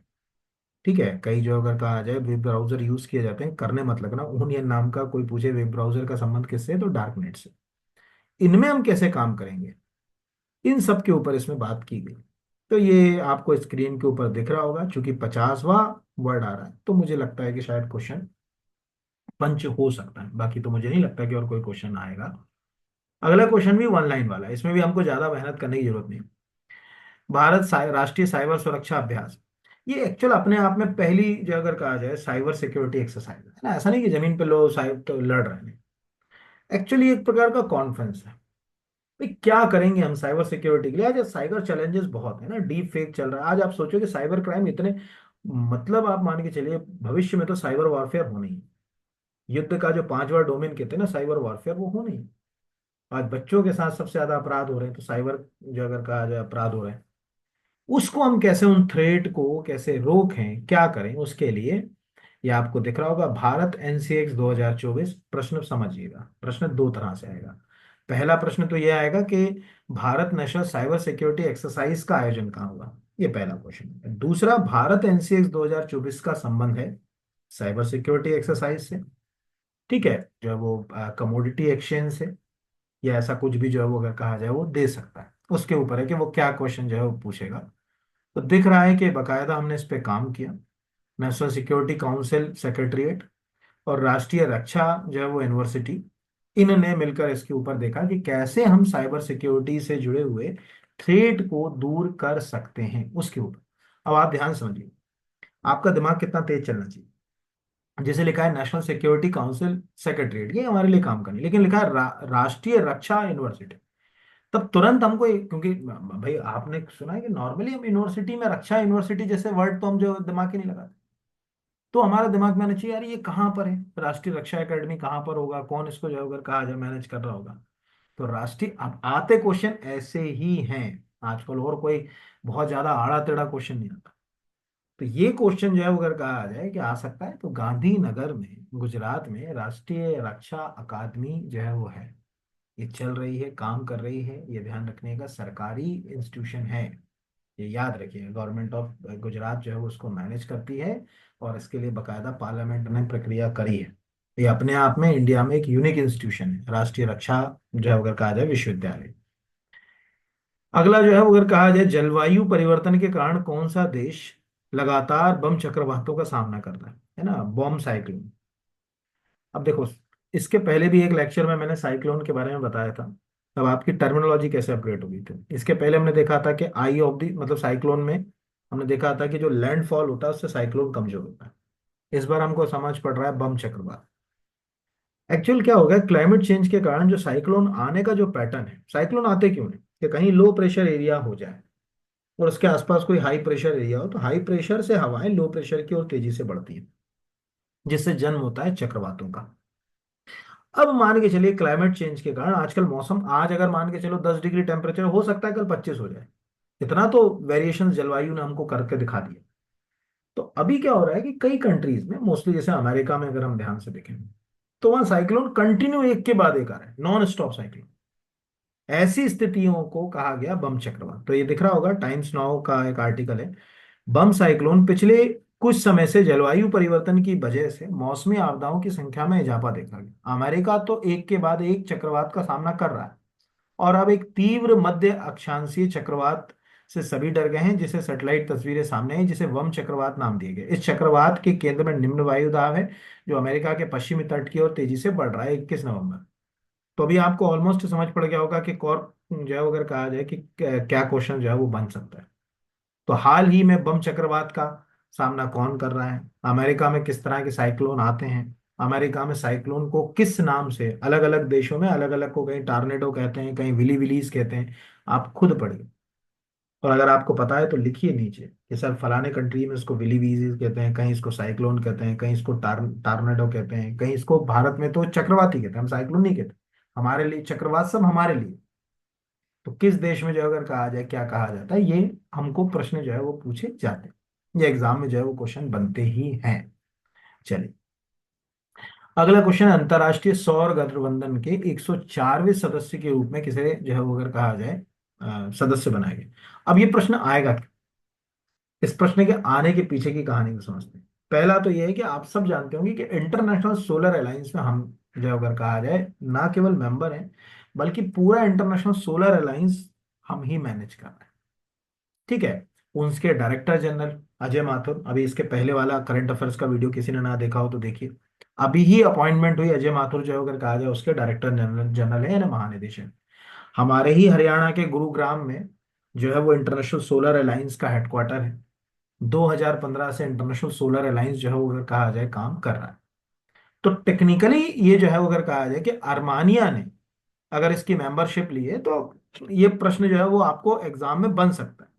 क्योंकि इंडिया, हाँ कोई और जगह का होता तो हम इतना दिमाग नहीं लगाते। तो ये आपको दिख रहा है टाइम्स ऑफ इंडिया का आर्टिकल, तो लिखा हुआ कि इंडियन यूनियन मिनिस्टर, ठीक है, and renewable energy president of the Indian solar alliance जी के प्रहलाद जोशी ट्वीट जो congratulate the Armenia to becoming the 104th full member यहाँ पर। तो अभी एक क्वेश्चन, दो क्वेश्चन आपको मिल गए। पहला कि इंटरनेशनल जो सोलर अलायंस है उसके प्रेसिडेंट जो है अगर कहा जाए अभी हमारे यहाँ से ही हैं। उसमें डायरेक्टर जनरल भी हमारे यहीं से, दोनों बातें जो है अगर कहा जाए हमारे से आ गई। तो 4 दिन पुराना कोई जीके टुडे, कोई अड्डा 247, बहुत सारी जगह पर आपको ये खबर जो है वो मिल जाएगी। और अगर आप इसके आगे पीआईवी करेंगे तो पीआईवी का प्रेस रिलीज भी आपको जो है वो इसका जो है वो मिल जाएगा, इसमें कहा गया हो। तो आप हमेशा याद रखिएगा कि क्वेश्चन आते कैसे हैं। क्वेश्चन ऐसे ही आते हैं, जैसे ये एएनआई न्यूज है। तो एएनआई न्यूज में आपको ये दिख रहा है 21 नवंबर, ये लिखा, अरमानिया हैज बिकम द 100 इन full member of the international solar alliance. तो आप ये प्रश्न जरूर याद रखिए। अब आपको नंबर ऑफ मेंबर कंट्री पता चल गई। दूसरा कि अभी हाल ही में किसने मेंबरशिप ज्वाइन करी, ये क्वेश्चन जो है वो आपको पता चल गया। तो दोनों क्वेश्चन जो है वो बनने की संभावना है, मुझे लगता है कि आ सकता है। अगला क्वेश्चन कई बार आ चुका है यूपीएससी एमपीपीएससी। कैस्पियन सागर के संबंध में निम्नलिखित में से कौन सा कथन असत्य है, क्यों लिया। आज आपने देखा मैप रीडिंग के 2 से 3 क्वेश्चन हुए। एक हमने छत्तीसगढ़ के नेशनल पार्क लिया, तो हमको पता चला कि सूरजपुर के आसपास से हमारी बॉर्डर शेयर होती है।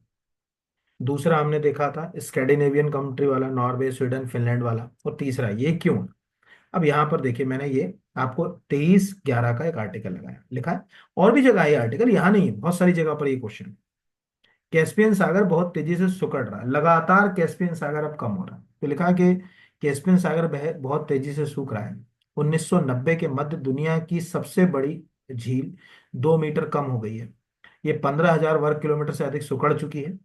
रूस की वोल्गा नदी का पानी के बढ़ते उपयोग के कारण कैस्पियर सागर में पानी का, मतलब आपको एक क्वेश्चन तो यहाँ मिल गया कि वोल्गा नदी जो है उसका माउथ कहाँ है, कैस्पियन सी। वोल्गा से, ठीक है, वोल्गा से कैस्पियन को 80 से 90, ये आएगा यूपीएससी में, ध्यान रखना, 80 से 90% जो है वो पानी मिलता है। तो अब ये प्रश्न तो मैंने आपको पढ़ के सुना दिया। अब आपको आएगा कैस्पियन सागर जो है वो एंडोराइड बेसिन में है, यानी जमीन के बीचों बीच कोई अगर धसी हुई जगह हो, वहां कोई वाटर बॉडी हो जाए, तो इस तरह से उसको समावर्त जल संभर कहा जाता है। ये पहला हो गया। ऐसी बहुत सारी वाटर बॉडीज आपको मिल जाएंगी इंडिया में भी। कैस्पियन सागर का विस्तार यूरोप और एशिया दोनों महाद्वीप में, ये बिल्कुल सही है। कैस्पियन सागर जो है वो यूरोप में भी फैला हुआ है और एशिया में भी फैला हुआ है, दोनों के अंदर। जैसे रूस वाला जो क्षेत्र है, ठीक है, ये आप इधर एशिया में भी लग जाएगा और उधर यूरोप में भी लग जाएगा, उस तरह। वोल्गा यूराल जैसी नदियां कैस्पियन सागर में जो है वो जाकर गिरती हैं, जो अभी आपको प्रूव भी हो गया कि कैस्पियन सागर के पानी की सबसे ज्यादा आपूर्ति है तो वो समुद्र, लेकिन उसकी आपूर्ति कहाँ से हो रही है, वो बोलगा से जो है वो नदी से जो हो रही है, ये हमको समझ पड़ गया। रूस, यूक्रेन, अजरबैजान, इराक कैस्पियन सागर के साथ सीमाएं जो है वो साझा करते हैं। अब ये क्वेश्चन गलत है। आपको ये पता होना चाहिए कि एक्चुअल वो कौन कौन सी कंट्रीज हैं। जैसे इराक कैस्पियन सागर से सीमा साझा नहीं करता, ईरान कैस्पियन सागर से सीमा साझा करता। ठीक है, कोई पूछे ना, इराक नहीं है। वहां एग्जाम में क्या होता, इराक और ईरान में इतना कंफ्यूजन क्रिएट हो जाता कि हम दिमाग ही नहीं लगा पाते। तो ये मैंने, ये बाकी भी गलत है। अजरबैजान तो है, रूस भी हमको दिख रहा है कि सीमा साझा कर रहा है, ये हमको समझ पड़ रहा है। लेकिन टेक्निकली इराक और ईरान वाले क्वेश्चन में आपको गलत करेगा। हो सकता है कि वो आपको ऑर्डर में इन्हीं के नाम दे दे, रूस यूक्रेन अजरबैजान ऐसे करके ऑर्डर में दे दे। तो आप मैप रीडिंग करते समय ऐसे क्वेश्चन जरूर तैयार कीजिए जो कॉन्फ्लिक्ट होते हैं दिमाग में। इराक ईरान दोनों शब्द एक जैसे लग रहे हैं और उससे हम जो है वो अगर कहा जाए, चलिए ये आपको मैप रीडिंग दिख रही है। यहाँ अगर आप इनमें से कोई भी मैप देख रहे हो, जैसे ये लिखा हुआ है, यहाँ ईरान दिख रहा है, ठीक है, यहाँ तुर्कमेनिस्तान दिख रहा है, यहाँ अजरबैजान दिख रहा है, इधर से रूस दिख रहा है, ये दिख रहा है, यहाँ ईरान, ये है इराक। तो इराक तो किसी भी स्थिति में इससे सीमा साझा नहीं कर सकता। या यहाँ पर आप वर्ल्ड एटलस कोई भी, तो मैप रीडिंग आप सोचो ना, कि आप सोचो कि यार ये मैं कैसे याद रखता, तो आपको ये समझ पड़ा कि यार नाम जो है वो आपस में कॉन्फ्लिक्ट है, बगल बगल में चिपके हुए नाम दिख रहे हैं। तो प्रश्नकर्ता प्रश्न जो है वो पूछ सकता है।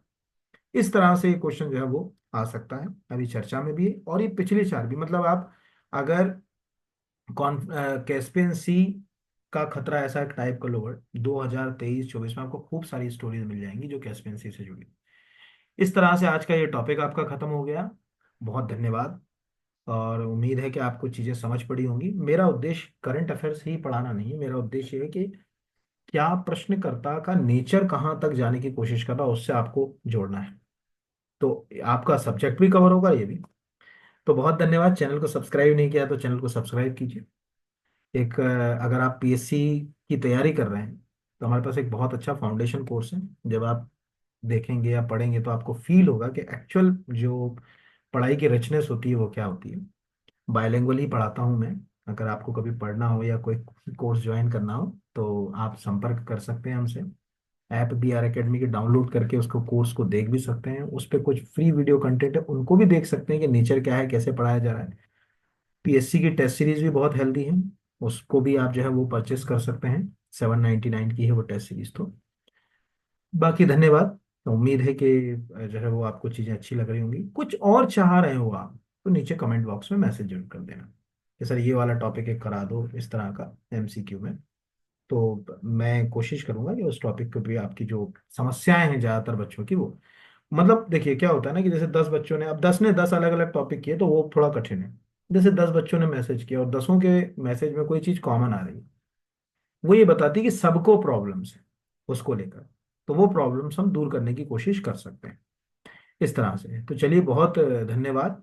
और ईश्वर करे कि आप सबको जो है वो सफलता मिले और जीवन में आपके कुछ अच्छा हो। जैसे कहा था कि 2028 के कुंभ में आप अधिकारी बन के उसमें जो है वो ड्यूटी कर रहे होंगे। आज से ये सपना देखिए, अपने माता पिता को बोलिए कि बस कुंभ के समय तो आप मेरे साथ चलना, कोई टेंशन नहीं होगी, मेरी तो पोस्टिंग ही रहेगी। फील करिए दिमाग में कुछ चीजें अच्छी, तो शायद कुछ अच्छा हो जाए। लेकिन खाली मोटिवेट होने से, ठीक है, या मेंटर की तरह किसी के साथ जुड़ने से आपका चैन नहीं होगा। आपको उसके लिए तोड़ना, हम दिन भर ख्याली पुलाव बनाते रहें, खूब कल्पना करते रहें कि मेरा चैन हो जाएगा, मैं ऐसे करूँ, पढ़ ही नहीं रहे तो फिर क्या होगा ना। तो पढ़ाई अपनी जगह रोल प्ले करती है, मोटिवेशन अपनी, दोनों के बीच में संतुलन की जरूरत है। धन्यवाद आप सभी को।